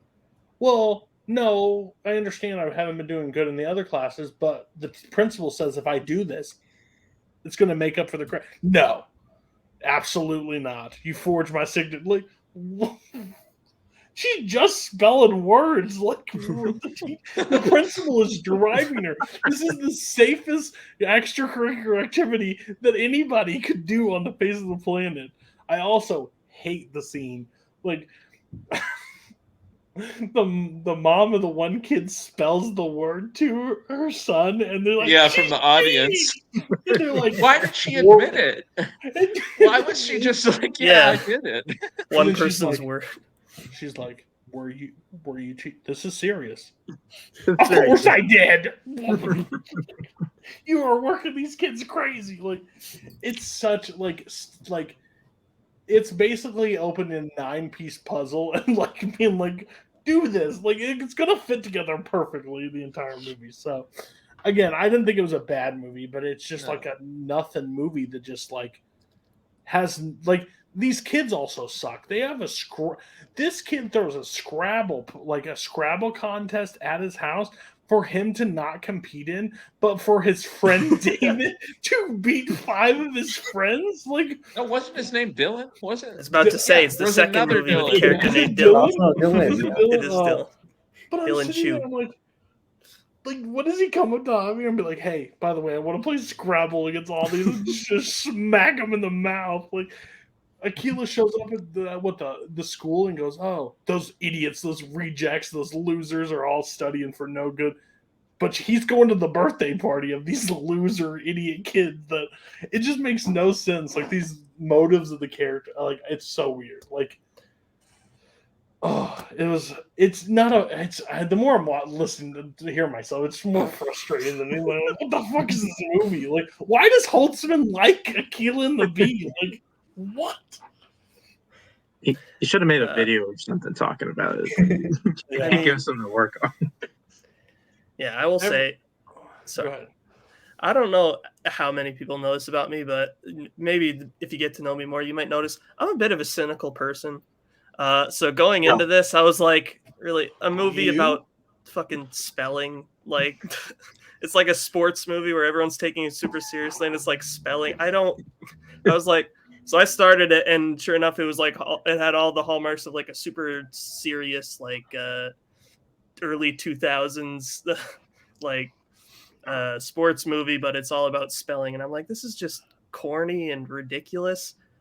The movie itself, though, ended up, like, I will say, winning me over, just because with how it tells the story so sincerely, I feel like, and all the actors are like, I think, selling it like really well, and it ended up just kind of like, well, yeah, it's like all the stereotypical characters you could possibly have in a sports movie. They're all there, from the overbearing parents to the parents that don't approve of their kids playing to the bullies. Everyone, they're all there. And it's like, yeah, that holds it back from being a movie that I absolutely love. But overall, I mean, it's one of those like feel good movies that like I think actually kind of succeeds and doesn't just feel like totally manipulative by the end of it. Like Varsity Blues, I was like, I felt a little bit emotionally manipulated. I'm kind of pretty easy to be manipulated by movies emotionally, but this one I feel like actually kind of earns the feelings by the end of the movie. I think it's just reading the synopsis. I knew the finish line. Like I know everything that's going to happen in this movie. But overall, the charm of this movie still works for me. Like it's a feel good movie that I'm not going to walk out and be like, this is just dumb. But everything that they do is just like overkill to the highest, and that's what the frustration is. Yeah. But nowhere near a bad movie. And like by the end of it, I kind of I understood the concept by the midpoint of it, where it almost feels like for all the like nerdy kids in school, like they get their own like big sports movie. It almost feels like wish fulfillment in that sense, where it's about the one thing that they love. Like in this case, it's a spelling bee, and it's treated like the most important thing ever. Everyone in the whole neighborhood is rallying behind this person to win the spelling bee. And in that, once I made that point in my head, like it kind of clicked, like what. And I was able to understand. And I think they do a good job at explaining why this means so much to this particular character with her relationship with her father as well, and how that helped her out. So overall, I actually enjoy this a lot more than I think I expected to, but yeah. Everybody else? Yeah, I mean, it's an enjoyable movie for sure. Like I understand liking it. I don't understand giving it 5 stars. I really don't. Is that what Cam has it as? Yeah, I think so. Yeah, because it is just fun. It was in his top 100. I think it's in top 100. Well, I knew that, but that's psycho behavior. But I like it. I like it for what Dylan's talking about there. For it maybe being slightly more relatable to me. Although there still needs to be a great model UN or mock trial movie that gets made. There's been some debate ones. There's been 2 actually really good debate movies. But anyway, you need to get on it. I enjoyed it. Yeah, I like the spelling bee. I watched it on ESPN a lot as a kid too. I'm so glad that they had Dr. Jacques Bailey, the guy who always reads the words of the spelling bee. I was like, this movie is a fake unless they have him in the movie, and he was in it. He was reading the words of the National Spelling Bee at the end. So, good on them for doing that. And Keke Palmer is great. I mean, look, we know now that she's a star, but you could see it even from a young age. Obviously, I guess it took her a little bit to sort of blow up a little bit more, like she has in the last few years. But she's deserving of it because she's really charming here. Okay. Yeah. No, I agree. It has a lot of cliches. Exactly where it's gonna end up. I also really don't like the competitive Asian trope that bothered me, but yeah. I feel like the charm of the movie, it really wins you over. Akeelah is just incredibly charming. I really enjoyed seeing her relationship with the Dr. Larrabee, Lawrence Fishburne. I think that with her having a dead dad and Lawrence Fishburne having that daughter, that connection, I was warmed by it. I really like wholesome movies, so this just really, really worked for me. I'll be real quick. This is I mean, this movie's fine. I mean, it's not. There's nothing offensive about it. It's fine. I like it. It's one of the, because I remember renting this years ago, watching and oh, I liked it, and then still is still fine. I think the thing that does kind of get me watching it now is I think the cast in this movie is kind of nuts. I think we kind of touched on most of them, just the Angela Bassett being the mom, and they got Lawrence Fishburne being the coach. They got Booger from Revenge of the Nerds, as the high school principal, which I find is weird, and then her brother. That is the most of the time casting, the kid who plays Naaman Bryce in The Wire. So that was just the weirdest thing. Is I don't think that guy is in anything else. And he's in a Disney Channel something, but I don't remember what it was. This is a weird thing, just because we just talked about a sports movie. It kind of bugged me then, and rewatching kind of bugs me now. Of oh, we got because of the spelling bee, we got to have 2 winners here. We can't just have one winner. Spelling bee, just can't have the one.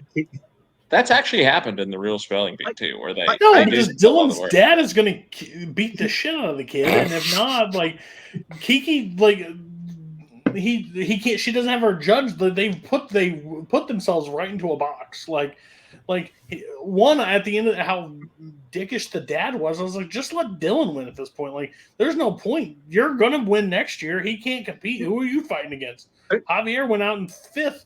He ain't winning.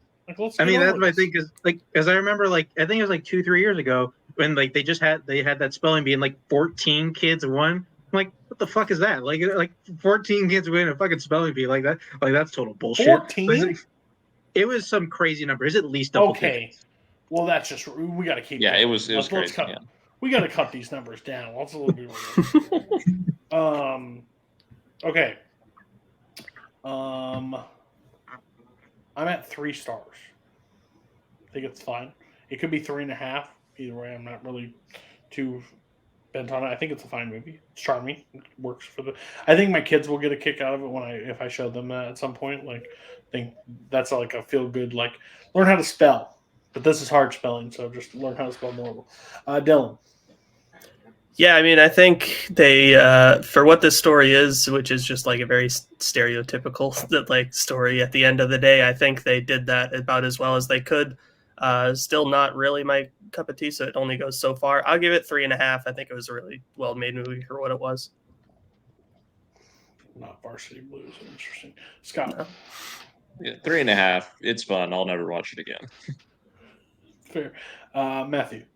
It really warmed my heart, so I'll give it 4 stars. That keeps you like comfortable with Cam. He won't yell at you too much. And Mark. Even though Mr. I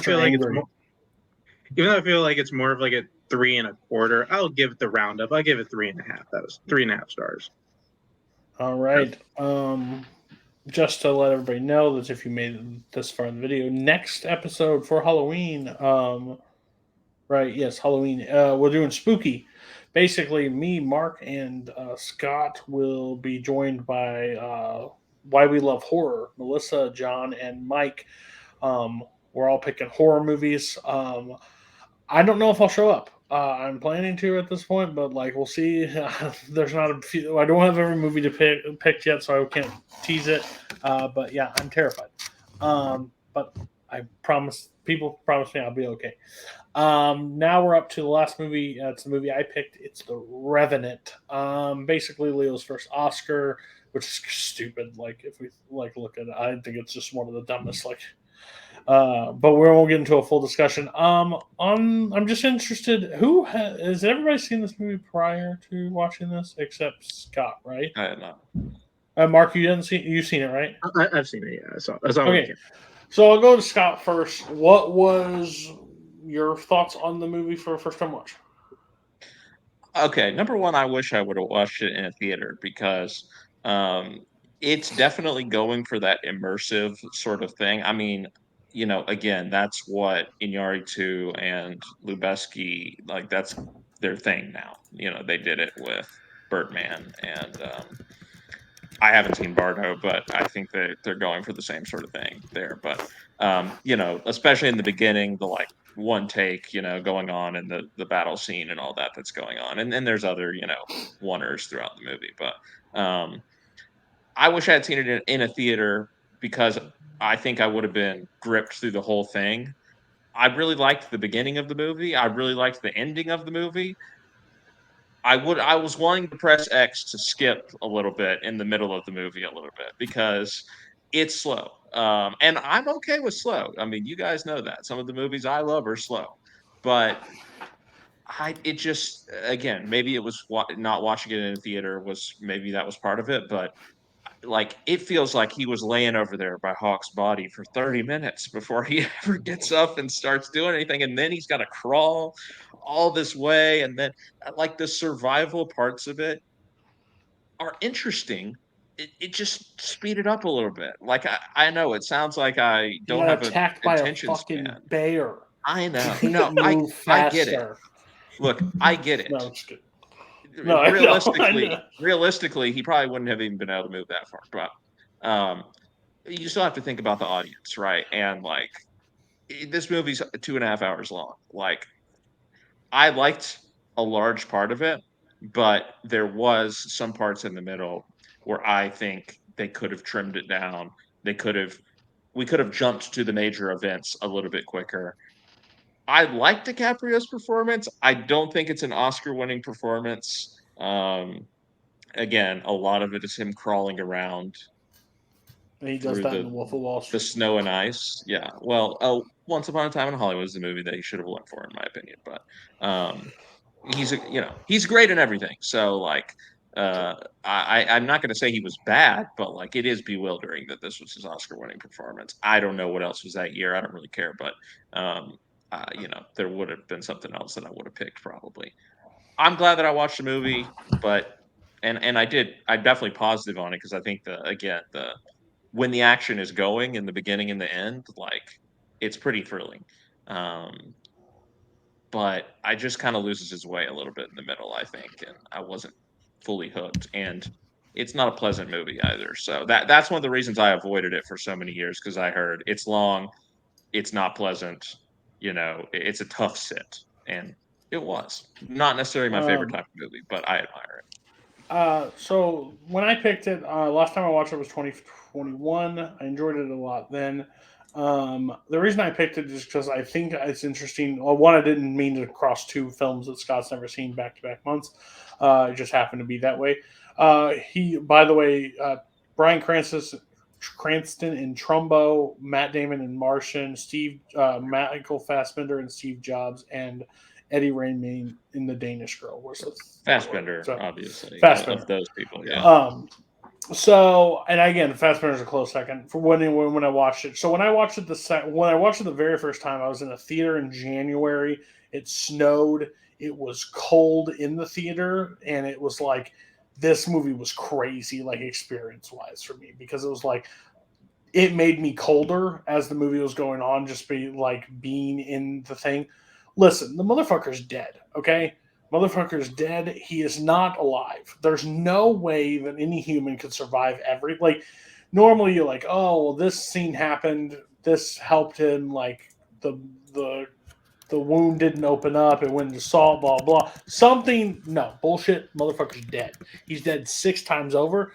But overall, I felt bad when I was watching it today and it got to that middle part. I'm like, oh, I'm sorry to the 5 people that I made watch this because this is real slow. This is like a really slow part because the movie, like, I think that first scene, like the action scene, like them storming the camp and them getting out of it, I think is insane. I think it's incredibly shot. How he's able to, like, on the horse go back and forth. Those shots I think are really cool. He escapes. But when it goes silent, basically, and it's just Leo, it's I could see if you watch this at night, you watch this at the wrong time, you could be passed out. Like, you could be sleeping. Like, there's a really good chance. Now, the ending picks up. It has those moments. It's just entertaining. It's just that middle gap that's a little rough. I don't know. I still Fassbender probably, but like I think again, that's why the Oscars is bullshit. Like we've always like talked about this. Like the Oscars is because it's a makeup Oscar at this point. Like he didn't win it for this. He won it for countless movies prior. They're just making it because they don't want another time of Leo not winning an Oscar. So they just pick and choose where they go. I still think he earns his, like, he does a shit ton in this movie. Like, I thought I was interesting to see how 15 years, like not 15, since 2015, like on 2023, how bad the bear looked.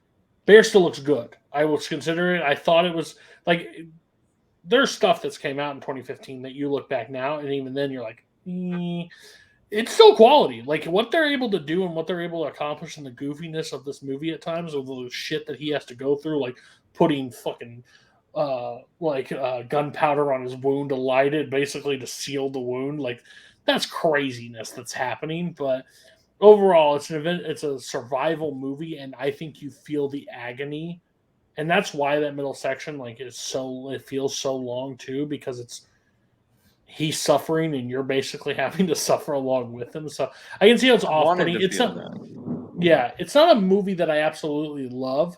I like it a lot, but like I wanted to see how everybody's perspective, after all, it's not been 10 years, but it's close, how everybody's feeling about it, and then overall Leo's performance and how everything. So everybody that hasn't talked freely rant or talk or like or tell me thanks for making it miserable. Go ahead. I went first last time. Okay, So. I'll go first. So yeah, the last time I watched The Revenant was in theaters, and so watching it again, it wasn't as good as I remembered. I do think that theatrical experience really made a difference, and unfortunately, I think it does, like you guys were saying, it does drag a bit in the middle, especially. I think there were just a lot of moments where I was just struggling to keep my attention. But I also agree that I think Leonardo DiCaprio is good, and like he's just a great actor in general, and like but doesn't deserve that Oscar win. I feel like that's just always going back to him. But luckily, I think Lobetsky's cinematography, it's beautifully shot. Like us, you guys already talked about that first sequence, and there's other more one-ers and the visuals look stunning. It's just a little bit of the slowness really was an issue. Mark? Yeah. Okay, it is kind of funny. I expected to be the guy that kind of came in here and was like, oh, like, kind of, and pretty much everybody's had like the same like criticism I've had of this movie for a couple of years now of like the middle kind of stuff. Because I did see this movie when it came out. Like I was, I think it was kind of around that time when I was really getting in, kind of when I was just really getting into movies, and I made a concerted effort to see everything. And like this was one of those, and I remember liking it a lot when I first saw it, because like this movie's kind of tough for me just because I think the first half hour of this movie is perfect. Like it couldn't be done any better. Like with that first shot of like DiCaprio and his son hunting, which goes into the Indian attack, which is awesome. Like and then we go into the bear attack, which is just incredible. And then we get into like probably like I would say after Tom Hardy makes the attempt on killing him and then he kills his son, that kind of hour part in the middle, which is just like shit, man. Like what? Like what? No one's talking. No one's doing anything. He's just dragging his ass around. It's just like, like there's a couple of like pretty cool parts, like the campfire scene with Tom Hardy and Will Poulter. That scene's fucking awesome. I love that scene. It's 100% the scene where Tom Hardy got the nom. Like I don't think he gets a nom otherwise. And then like, because I do think some of those scenes are effective, at least on DiCaprio's sense, just because I feel like in a way, like DiCaprio does elevate this movie, just because it becomes solely about him getting his revenge, and it's just kind of seen like how his personality and everything about him is just morphed solely and completely on revenge. And I feel like the scenes that like do bug me are kind of like those dream sequences that, in all honesty, feel very indulgent on Inarritu's part, where like he just kind of wants to spend time like on this world. It's like, I just kind of want to make this scene just so, and I kind of want to make this really artistic. Like, motherfucker, just like fucking go, man. Like, we're here for 160 minutes. Like, let's just speed this thing Clint through. Eastwood this sucker out. Yeah, like I just wish he would have died. We could have easily cut out half an hour of this movie. Wouldn't even be tough. Like, I think we could just do it like right now. Like, we just go with this thing scene for scene. 35 minutes are just gone. Yeah, so this was also my first time watching this since, I think, because I own the movie on Blu-ray. I think last time I saw it was like 2016, around the end of the year there. And I was interested to rewatch it again because I loved it when I first saw it. But also my taste has changed drastically since then, because that's when I was first getting into movies, and I was basically just agreeing with whatever the critics were saying because I didn't even have my own voice or didn't even decide on what makes a good movie or not at that point. We've all been there. Yeah. No, I'm the same way. Like that, Just reciting the Rotten Tomatoes synopsis, like, yeah, that's what I thought of the movie. So rewatching it, I still did really enjoy it. Not quite in love with it as I once was, but overall, I think I'm more positive than most other people here. I think, Leonardo DiCaprio gives a really great like physical performance here,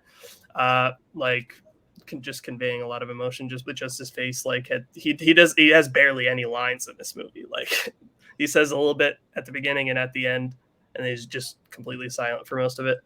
I think this is just an example, of the Oscars just being the worst in terms of movie discussions, because it makes people like turn on performances like that. Like I feel like people would be a lot less critical of the performance if it didn't win Best Actor.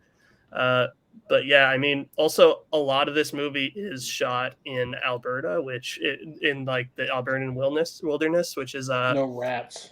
Yeah, where it's like a lot of environments that I've been driven through a lot and like scenes, and just seeing it captured like that beautifully on screen was like really cool.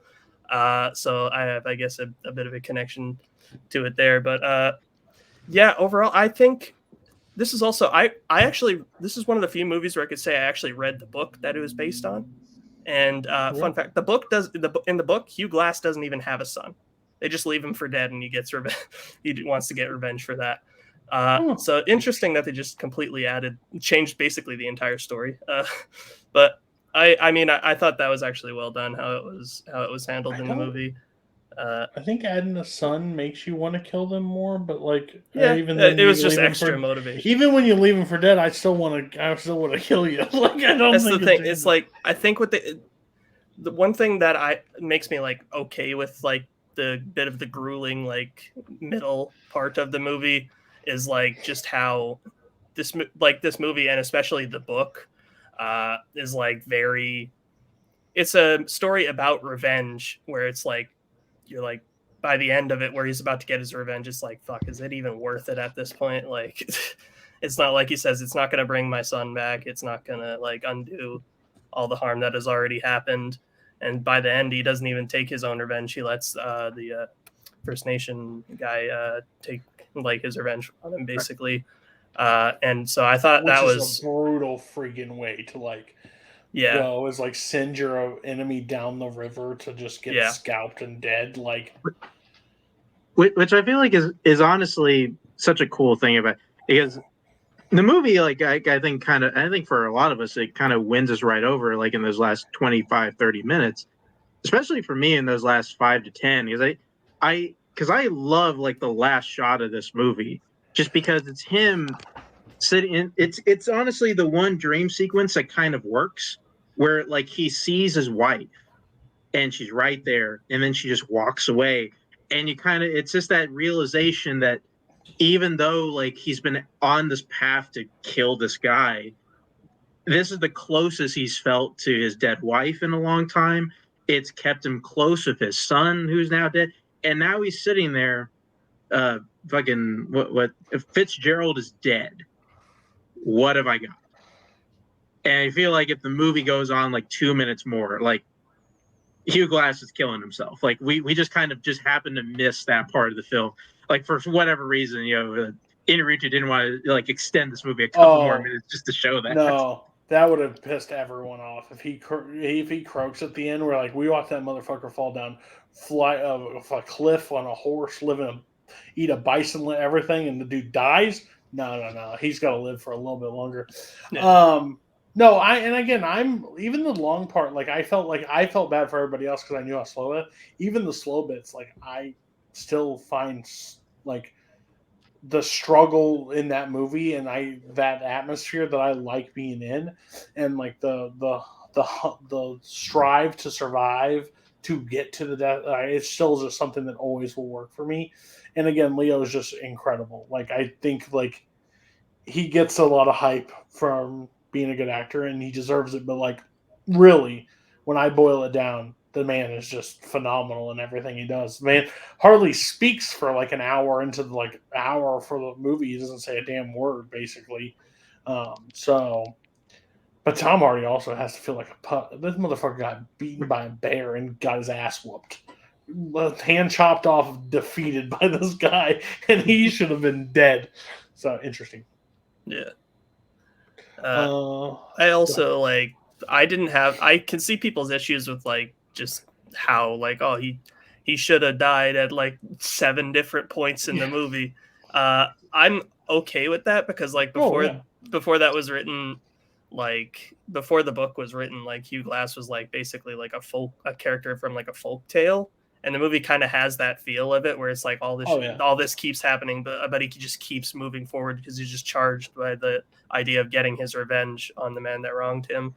So I didn't have as much of an issue with that because the movie overall just had like this almost like otherworldly like folklore tale like aspect to it that I thought was cool. Yeah, it's not a part that it really draws me down. I just think it's funny because I'm like, holy shit! Yeah. Like he should have been, like he's the Road Run, like he's Wile E. Coyote, like he's been blown up, dead, and the man's like, "I'll see you soon." Yeah. So we'll get scores on the Revenant. Again, next month, spooky season. We're doing horror. You may see me cry in an episode. I'm not sure. I may just have to film myself watching some of these. John Marr promised that he wouldn't be too mean to me, so we'll see. Okay, I'm at 4 stars still. I like the movie a lot. It's not like it didn't go higher, didn't go lower. I just really enjoy the movie a lot. I normally watch it a little closer to like wintertime because like it's like the feeling of that. Dylan. Yeah, I give it 4 stars. I still really enjoy this movie. Yeah. Tom Scott. Hardy's the MVP in my opinion, by the way. Oh yeah, if you want to talk about a ripoff, that supporting actor's kill ass was crazy. Everybody that should have, like everybody else could have won that category except Mark Rylance. Would it help? Would it help? No, it wouldn't. Piece of shit. You're 3.5, Scott. Yeah, it's just still pain watching Mark Ruffalo's face when he thinks it's going to be him when they say Mark. 3.5. Yeah, I'm glad I watched it finally, but I do think it would have been better in theaters. Better than Forrest Gump. Much better. Okay, let's not be disrespectful. Okay, let's just give me Chen. I'll give it 3.5. Okay, Mark. Yeah, I do. At least Tom Hardy one more time. We have to decide whether or not him saying pelts is better or him saying concrete and lock is better. I think I'm more side with the concrete on that end. I feel like these scores for me are a bit higher than I thought they would be because I'm gonna bump it up to 4 stars for the Revenant. It's really close. I think if I like that middle part a little more, it'd probably be like one of my favorite movies ever. If I'm being completely honest. Pelts. All right. Appreciate everybody being on. Thank you, Matthew, for being on your first episode. Dylan, thank you for showing up. And still, you hold the record, another record of episode where we invite somebody and they don't show up. First it was Michael, then it was Cam, and Cam was on the previous episode of you. So we'll be back for spooky season. And if you ever want to be on the show and you're watching this, let me know. Message me because I just invite random people when I find them online. I'm like, hey, you ever think about Roundtable? All right, we'll catch you next time. Bye.